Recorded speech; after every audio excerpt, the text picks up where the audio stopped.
Hello hi നമസ്കാരം. പുതിയൊരു വീഡിയോയിലേക്ക് എല്ലാവർക്കും സ്വാഗതം. ഇന്ന് ഞാൻ നമ്മുടെ ഫേസ്ബുക്കിലെ ഇൻസ്ട്രീമിൻ്റെ സെറ്റപ്പിനെ കുറിച്ചിട്ടുള്ള ഒരു വീഡിയോ ആണ് ചെയ്യുന്നത് കേട്ടോ. കാരണം ഒത്തിരി കമൻറ്റ്സ് എനിക്ക് വന്നിട്ടുണ്ട്, സെറ്റപ്പ് വന്നിട്ടുണ്ട്. പക്ഷെ നമ്മൾ ക്ലിക്ക് ചെയ്ത് കഴിയുമ്പം അതിലൊന്നും കാണിക്കുന്നില്ല, അല്ലെ ബ്ലാങ്ക് ആയിട്ട് കാണിക്കുന്നത്. സെറ്റപ്പിനകത്ത് ക്ലിക്ക് ചെയ്ത് കഴിയുമ്പം വേറെ പല ഓപ്ഷൻസ് വരുന്നുണ്ട് എന്നൊക്കെ പറഞ്ഞിട്ട് ഒത്തിരി കമൻറ്റ്സ് ഇങ്ങനെ വന്നു.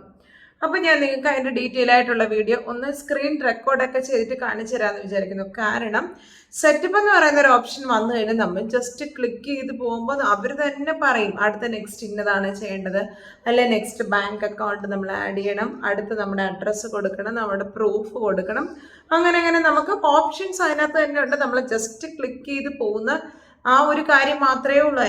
റിസ്ക് ആയിട്ടുള്ള ഒരു കാര്യം അതിനകത്തില്ല, നമുക്ക് വളരെ ഈസി ആയിട്ട് ചെയ്യുന്ന കാര്യമാണ്. പക്ഷെ നമ്മൾ സെറ്റപ്പ് വന്നു കഴിയുമ്പം നമ്മൾ ക്ലിക്ക് ചെയ്ത് കഴിയുമ്പം വീണ്ടും നമ്മുടെ മോണിറ്റൈസേഷൻ്റെ ആ ടാബ് തന്നെ കാണിക്കുന്നു. അല്ലെങ്കിൽ വേറൊരു പേജിലേക്ക് പോകാതെ, അതായത് സെറ്റപ്പിന്റെ ഒരു പേജിലേക്ക് പോകാതെ നമ്മൾ എപ്പോഴും മോണിറ്റൈസേഷന്റെ ആ ഒരു പേജ് കാണുമല്ലോ, ആ ഒരു ഇതിൽ തന്നെ നിൽക്കുന്ന, അല്ലെങ്കിൽ നമ്മളിപ്പോൾ എലിജിബിൾ അല്ല എന്ന് പറഞ്ഞിട്ട് കാണിക്കുന്ന എന്ന് പറഞ്ഞിട്ടൊക്കെ ഒത്തിരി എനിക്ക് കമന്റുകൾ വന്നേക്കുന്നുണ്ട്. എനിക്ക് മെസ്സേജ് വന്നിട്ടുണ്ട് അങ്ങനെ ഒത്തിരി.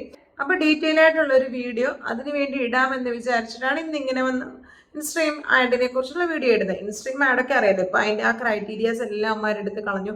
നമ്മൾ നോക്കുമ്പോൾ, അതായത് പുതിയതായിട്ടൊരു പേജ് ഒരാൾ ക്രിയേറ്റ് ചെയ്താൽ പോലും നമ്മൾ നോക്കുമ്പോൾ കാണുന്ന ക്രൈറ്റീരിയ വേണം എന്ന് പറഞ്ഞ് കാണിക്കുന്ന ഒരു സാധനം നമ്മുടെ സ്റ്റാറിനെ മാത്രമാണ്. നിങ്ങളൊന്ന് പുതിയ ക്രിയേറ്റേഴ്സ് ഉണ്ടെങ്കിൽ നിങ്ങളൊന്ന് ഓപ്പൺ ചെയ്ത് നോക്കിയാൽ മതി. സ്റ്റാർ എന്ന് പറയുന്ന ആ ഓപ്ഷൻ അവിടെ മാത്രം ക്രൈറ്റീരിയ 500, അല്ലെങ്കിൽ ലാസ്റ്റ് 30 ഡേയ്സിൽ 500 ഫോളോവേഴ്സ് വരണം, നമ്മൾ ഇൻഎലിജിബിൾ കൺട്രി ആയിരിക്കണം എന്നൊരു ഓപ്ഷൻ മാത്രമേ സ്റ്റാറിന് വരുന്നുള്ളൂ.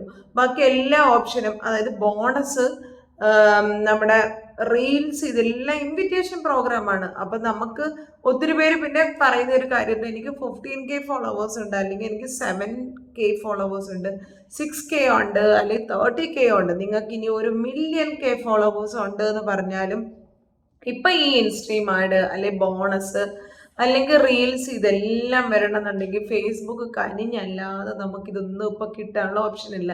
നമ്മളൊക്കെ മോണിറ്റൈസ് ആകുന്ന സമയത്ത് അത്രയും നമ്മൾ റിസ്ക് എടുത്തിട്ട് ചെയ്തിട്ടുണ്ട്. ഇപ്പോഴും റിസ്ക് വേണ്ടെന്നല്ല, നമ്മൾ നന്നായിട്ട് ആക്റ്റീവായിട്ടിരിക്കുന്ന പേജുകളാണെങ്കിൽ മാത്രമേ നമുക്ക് മെയിൻ സ്ട്രീം ആഡ് ആണെങ്കിലും ബോണസ് ആണെങ്കിലും നമ്മുടെ റീൽസ് ആണെങ്കിലും എല്ലാം അവർ നമുക്ക് ആക്റ്റീവ് ആക്കി തരത്തുള്ളൂ. നമുക്ക് ഇൻവിറ്റേഷൻ പ്രോഗ്രാം, പ്രത്യേകിച്ച് റീൽസ്, ബോണസ്, ഇതെല്ലാം നമുക്ക് ഇൻവിറ്റേഷൻ പ്രോഗ്രാമാണ്. ഫേസ്ബുക്ക് നമ്മളെ ഇൻവൈറ്റ് ചെയ്യും, നിങ്ങൾ എലിജിബിൾ ആണ് ബോണസിന് വേണ്ടിയിട്ട്. ആ ഇൻവിറ്റേഷൻ കിട്ടുമ്പോൾ നമ്മൾ അത് അക്സെപ്റ്റ് ചെയ്ത് കഴിഞ്ഞ് അതിനകത്ത് 1-2 പ്രോസസ്സ് ഉണ്ട്, അതുകൂടെ ചെയ്ത് കഴിഞ്ഞാൽ നമുക്ക് തീർച്ചയായിട്ടും ബോണസ് കിട്ടും. റീൽസും അതുപോലെ തന്നെയാണ്, ഇൻവിറ്റേഷൻ പ്രോഗ്രാമാണ്. അതുപോലെ നമ്മുടെ സ്റ്റോറീസിൽ നിന്നുള്ള റവന്യൂ കിട്ടുക എന്ന് പറഞ്ഞാൽ അത് ഇൻവിറ്റേഷൻ ഒന്നും ഇല്ല, നമ്മൾ എലിജിബിൾ ആണെന്നുണ്ടെങ്കിൽ അതിൻ്റെ ചെറിയൊരു നോട്ടിഫിക്കേഷൻ അതിൻ്റെ തൊട്ട് താഴെയായിട്ട് കാണിക്കും. അവിടെ പിന്നെ നമ്മൾ അതിനകത്തൊന്നും ചെയ്യേണ്ട കാര്യമില്ല, നമ്മുടെ സ്റ്റോറീസ് ഇട്ടുകൊണ്ടിരുന്നാൽ മതി. പക്ഷേ ഇൻസ്ട്രീം ആഡ് ഒക്കെ എന്ന് പറയുമ്പോൾ നമ്മളിടുന്ന കണ്ടന്റ് അനുസരിച്ച്, നമ്മുടെ കണ്ടന്റ് എത്രത്തോളം റീച്ച് ചെയ്യുന്നു അതൊക്കെ അനുസരിച്ചാണ് അവൻ ഇൻസ്ട്രീം ആഡ് നമുക്ക് ആക്റ്റീവ് ആക്കി തരുന്നത്. ഞാൻ എൻ്റെ ഒരു അക്കൗണ്ട് ഞാൻ നിങ്ങൾക്ക് സ്ക്രീൻ റെക്കോർഡ് ചെയ്ത് എന്നെ കാണിച്ചു തരാം കേട്ടോ. അപ്പം നിങ്ങൾക്കത് മനസ്സിലാവും എങ്ങനെയാണെന്നുള്ളത്. പക്ഷേ ഇൻസ്ട്രീം ആഡ് എന്ന് പറയുമ്പം അതിൻ്റെ ക്രൈറ്റീരിയ എല്ലാം ഇപ്പം അമ്മമാരെടുത്ത് മാറ്റിയിട്ടുണ്ട്. ഇപ്പം ശരിക്കും പറഞ്ഞാൽ എങ്ങനെയാണ് നമുക്ക് അതിനകത്ത് എലിജിബിൾ ആകുന്നതെന്നുള്ള കാര്യമൊന്നും അറിയില്ല. പക്ഷേ നമ്മൾ ആക്റ്റീവായിട്ടിരിക്കുന്നവർക്ക് മാത്രമേ ഇൻസ്ട്രീം ആഡ് നമുക്ക് മോണിറ്റൈസ് ആക്കി അവർ തരത്തുള്ളൂ. അത് നമ്മൾ പെട്ടെന്ന് നോക്കുമ്പം സെറ്റപ്പ് എന്നൊക്കെ പറഞ്ഞു വരും. ഞാൻ എൻ്റെ ഒരു സ്ക്രീൻ റെക്കോർഡ് ചെയ്ത് എന്നെ കാണിച്ചു തരാം. എൻ്റെ ഈ ഒരു പേജ് ഞാനിങ്ങനെ ജസ്റ്റ് ഒന്ന് എടുക്കുകയാണെങ്കിൽ കുറച്ച് നാളായ പേജാണ്, 15K ഫോളോവേഴ്സ് ഒക്കെ ഉണ്ട്. അത്യാവശ്യം നിങ്ങൾ ഈ പേജ് നോക്കിക്കഴിഞ്ഞാൽ ഒത്തിരി റീച്ചുള്ള ഒരു പേജാണ് കേട്ടോ. ഒത്തിരി റീച്ചുള്ള പേജാണ്. ചില വീഡിയോസൊക്കെ മില്യൺസ് വ്യൂസ് കിട്ടിയിട്ടുണ്ട്. പക്ഷേ ഈ ലേറ്റസ്റ്റ് ആയിട്ട് ഇട്ടേക്കുന്ന വീഡിയോയ്ക്ക് ഒന്നും വലിയൊരു റീച്ച് ഒന്നും പറയാനില്ല. എങ്കിൽ പോലും നമുക്ക് ലാസ്റ്റ് 60 ഡേയ്സ് എടുത്തു കഴിഞ്ഞാൽ നല്ല റീച്ചുള്ള ഒരു പേജാണ്. അതിൻ്റെ നമ്മൾ പ്രൊഫഷണൽ ഡാഷ്ബോർഡിലേക്ക് ഞാനൊന്ന് ക്ലിക്ക് ചെയ്യുവാണ് കേട്ടോ. പ്രൊഫഷണൽ ഡാഷ്ബോർഡിലേക്ക് ക്ലിക്ക് ചെയ്ത് കഴിഞ്ഞിട്ട് ഈ മോണിറ്റൈസേഷൻ എന്ന് പറയുന്ന പോർഷനിൽ എടുത്തു കഴിയുമ്പോൾ നിങ്ങൾക്ക് കാണാൻ പറ്റുന്നുണ്ടോ സ്ക്രീൻ റെക്കോർഡിന് അത് സ്റ്റാർ മോണിറ്റൈസ് ആയി കിട്ടിയിട്ടുണ്ട്, സബ്സ്ക്രിപ്ഷൻ എനേബിൾ ആയി കിട്ടിയിട്ടുണ്ട്, പാർട്ട്ണർഷിപ്പ് ആഡ്സ് എന്ന് പറയുന്നത് ഇതായി കിട്ടിയിട്ടുണ്ട്. തൊട്ട് താഴെ ആഡ്സ് ഓൺ റെയിൽ ഇല്ല, ബോണസും ആയിട്ടില്ല. അതായത് എലിജിബിൾ കണ്ടന്റ്, അതായത് അവർ പ്രത്യേകം എഴുതിയിട്ടുണ്ട് ads on reels earn money from Facebook for all of your well performing eligible content എന്ന് പറഞ്ഞിട്ട് അവർ കൊടുത്തിട്ടുണ്ട്. ബോണസ് ചെയ്യാൻ money from Facebook for all of your well performing eligible content. അത് രണ്ടും അങ്ങനെ കൊടുത്തിട്ടുണ്ട്. നിങ്ങൾ നോക്കുമ്പോൾ ഇൻസ്ട്രീം ആഡ് എന്ന് പറഞ്ഞ സാധനം സെറ്റപ്പ് വന്നിട്ടുണ്ട്. ഇതിപ്പോൾ കുറച്ച് നാളായി സെറ്റപ്പ് ഇങ്ങനായി വന്നു. നമ്മൾ ആ സെറ്റപ്പിലേക്ക് ഒന്ന് ക്ലിക്ക് ചെയ്ത് കൊടുക്കുകയാണ് കേട്ടോ. സെറ്റപ്പിലേക്ക് ക്ലിക്ക് ചെയ്ത് കൊടുക്കുമ്പോൾ നമ്മൾ നോർമലി കാണുന്ന സെയിം സാധനം തന്നെയാണ്. അവൈലബിലിറ്റി എന്ന് പറഞ്ഞ് കാണിക്കുന്നത് this tool isn't available to yet. ഇതുവരെ നിങ്ങൾക്ക് അവൈലബിൾ ആയിട്ടില്ല. We are working on making it available to all creators and will let you know when it's become availability. അതായത് നമുക്ക് അവൈലബിൾ ആകുന്ന സമയത്ത് നിങ്ങളെ അറിയിക്കാം, ലെറ്റ് യു നോ എന്ന് പറഞ്ഞിട്ടാണ് കൊടുത്തിരിക്കുന്നത്. അതായത് ഈ സെറ്റപ്പ് എന്ന് പറഞ്ഞിരിക്കുന്നത് ഈ സാധനം ഫേക്ക് ആണെന്നോ ഗ്ലിച്ച് ആണെന്നോ ഒക്കെ നമുക്ക് പറയാൻ പറ്റും. ഈ സെറ്റപ്പ് ഒറിജിനൽ സെറ്റപ്പ് അല്ല വന്നിരിക്കുന്നത്.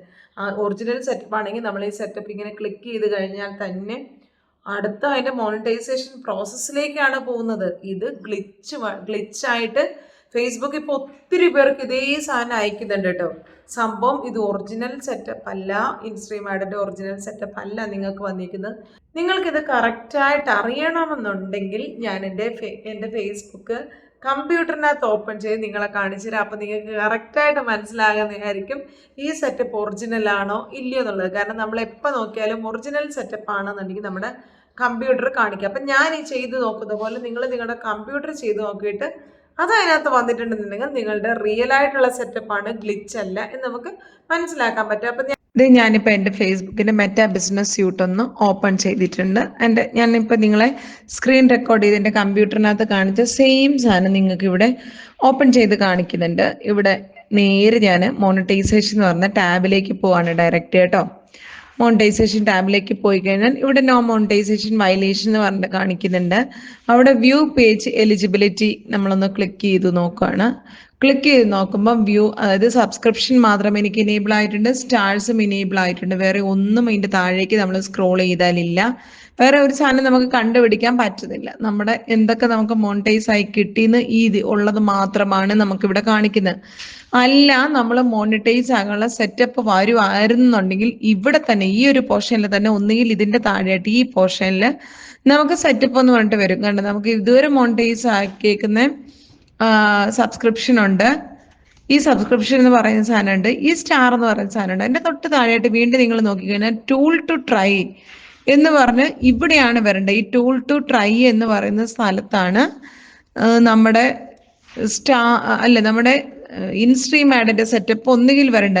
അതിന്റെ തൊട്ട് താഴെയായിട്ട് കാണിക്കുന്നത് no other monetization tools are available for your page. അപ്പൊ ഇതാണ് അതിന്റെ റിയൽ ആയിട്ടുള്ളത്. നമ്മുടെ ആപ്പിനകത്ത് വന്നേക്കുന്നത് ഗ്ലിച്ച് ആണ് കേട്ടോ. നിങ്ങളുടെ കമ്പ്യൂട്ടർ നിങ്ങൾ ഓപ്പൺ ചെയ്താലേ നിങ്ങളുടെ ഡെസ്ക്ടോപ്പ് സൈറ്റ് ഓപ്പൺ ചെയ്തിട്ട് നിങ്ങളൊന്ന് ജസ്റ്റ് ഓപ്പൺ ചെയ്ത് നോക്കിക്കഴിഞ്ഞാൽ നിങ്ങൾക്ക് അത് മനസ്സിലാക്കാൻ പറ്റും. നിങ്ങൾക്ക് യഥാർത്ഥത്തിൽ ഇവിടെ വന്നിട്ടുണ്ടെന്നുണ്ടെങ്കിൽ ഇവിടെ നിങ്ങൾക്ക് ഇവിടെ കാണിക്കും നിങ്ങളുടെ സെറ്റപ്പ്, ഇൻസ്ട്രീം ആഡിന്റെ സെറ്റപ്പ് ഒന്നുകിൽ ഇവിടെ കാണിക്കും, അല്ലെങ്കിൽ വ്യൂ പേജ് എലിജിബിലിറ്റി എന്ന് പറയുന്ന ആ പോർഷൻ അവിടെ ഓപ്പൺ ചെയ്ത് നോക്കുകയാണെങ്കിൽ ഈ സ്റ്റാറിന്റെ തൊട്ട് താഴെയായിട്ട് ഇൻസ്ട്രീം ആഡ് സെറ്റപ്പ് എന്ന് പറഞ്ഞിട്ട് ഇവിടെ ആയിരിക്കും വരുന്നത്.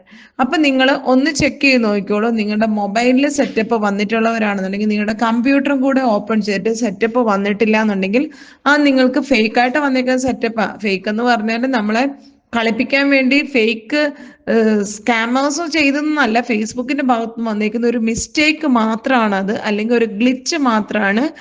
സോ അതായത് റോങ് ആയിട്ട് വന്നേക്കുന്ന ഒരു സെറ്റപ്പാണ് കേട്ടോ. അത് ചിലപ്പോൾ ഫേസ്ബുക്ക് കുറച്ച് കഴിയുമ്പോൾ കറക്റ്റ് ആക്കി തരും. അതായത് നിങ്ങളുടെ സെറ്റപ്പ് എന്നുള്ള ഒരു ഓപ്ഷൻ എടുത്ത് കളയാനുള്ള സാധ്യതയുണ്ട്. അല്ല നിങ്ങൾക്ക് റിയൽ ആയിട്ടുള്ള സെറ്റപ്പ് ആണെങ്കിൽ അത് സെറ്റപ്പ് ക്ലിക്ക് ചെയ്ത് കഴിയുമ്പം അതിന്റെ യഥാർത്ഥമായ പ്രൊസീജിയറിലേക്ക് പോകുന്നതായിരിക്കും. നിങ്ങൾ എല്ലാവരും ഒന്ന് കമ്പ്യൂട്ടർ ഓപ്പൺ ചെയ്ത് അല്ലെങ്കിൽ നിങ്ങളുടെ ഡെസ്ക്ടോപ്പ് സൈറ്റ് ഓപ്പൺ ചെയ്തിട്ട് ഒന്ന് ചെക്ക് ചെയ്ത് നോക്കിക്കോളൂ കേട്ടോ. അപ്പം വീണ്ടും മറ്റൊരു വീഡിയോയുമായി കാണുന്നവരെ it's me Rini Suraj signing off. Bye bye.